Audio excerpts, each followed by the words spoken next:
तर जर आम्हाला या ठिकाणी पोलिसांनी जर प्रतिबंध केला तर दुसरे सुद्धा शेतकरी हे त्यांच्या गावामध्ये बघू आता पोलीस संरक्षण कुठं कुठं भेटतं आणि कोणाकोणाला प्रतिबंध करतं। जवळपास 66 दिवस झाले सगळे शेतकरी हे पूर्ण काम धंदा सोडून परिवार सोडून या पावसामध्ये या आंदोलनस्थळी आम्ही सर्व शेतकरी बसून आहोत।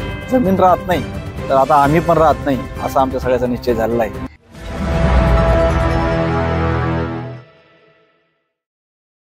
आज आमच्या या जालना नांदेड समृद्धी महामार्गाच्या आंदोलनाचा 66वा दिवस।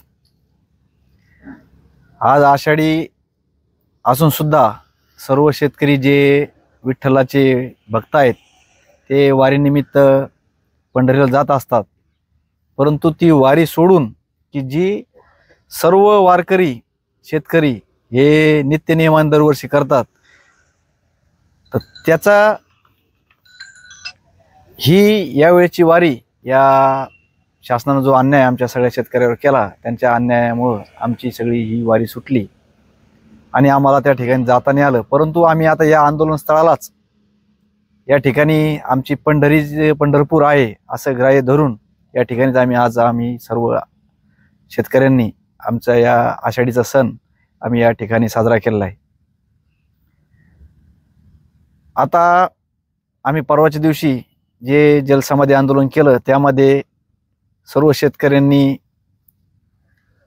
खूप चांगलं सहकार्य या ठिकाणी केलं आणि काहींना आता असं वाटायला लागलं की आता आपलं सरकार काही ऐकून घेत नाही, त्यामुळे उद्विग्न होऊन त्यांनी त्या जलसमाधीमध्ये विहिरीमध्ये उड्या घेतल्या आणि या स्थळापासून म्हणजे देवमूर्तीपासून म्हणजे पानशेंद्र्यापासून तर नांदेडपर्यंत सर्व शेतकरी या आंदोलनामध्ये सहभागी।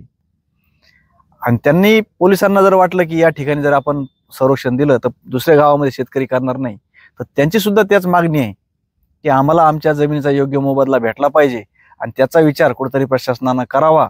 जर तो विचार झाला नाही तर जर आम्हाला या ठिकाणी पोलिसांनी जर प्रतिबंध केला तर दुसरे सुद्धा शेतकरी हे त्यांच्या गावामध्ये बघू आता पोलीस संरक्षण कुठं कुठं भेटतं आणि कोणाकोणाला प्रतिबंध करतं, कारण ते दुसऱ्या गावामध्ये सुद्धा करू शकतात।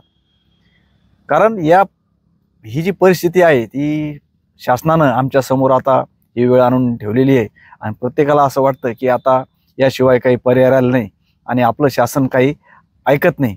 जर शासनापर्यंत ही मागणी जर का मांडायची असली तर असं काहीतरी केल्याशिवाय पर्याय नाही। ही सगळी भावना आता आमच्या सगळ्या शेतकऱ्यांची झालेली आहे।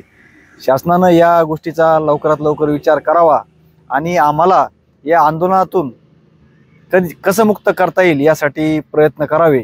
कारण जवळपास 66 दिवस झाले सगळे शेतकरी हे पूर्ण काम धंदा सोडून परिवार सोडून या पावसामध्ये या आंदोलनस्थळी आम्ही सर्व शेतकरी बसून आहोत आणि आमची फक्त एकच मागणी आहे की जी शासनानं जुन्या जालना नांदेड समृद्धी महामार्गाला जसा न्याय दिला त्याचप्रमाणे न्याय आम्हाला या जालना नांदेड समृद्धी महामार्गामध्ये सुद्धा देण्यात यावा या मागणीसाठी आम्ही ठाम आहोत। आणि जर आमचं शासनानं जर का या अधिवेशनामध्ये जर ऐकलं नाही तर 18 तारखेपर्यंत असंच विविध प्रकारचं आंदोलन हे या ठिकाणी जे शासनाला पेलवणार नाही ते चालूच राहणार आहे आणि 18 तारखेनंतर याच्याही पेक्षा जास्त कडक आम्ही आमच्या जीवाचं काहीतरी बरं वाईट करून घेऊ आणि या ठिकाणी जीवन संपवू असा सगळ्याचा निर्धार आमचा झालेला आहे। कारण सगळ्या शेतकऱ्याची एकच धारणा आहे, जर जमीन राहत नाही तर आता आम्ही पण राहत नाही असा आमच्या सगळ्याचा निश्चय झालेला आहे।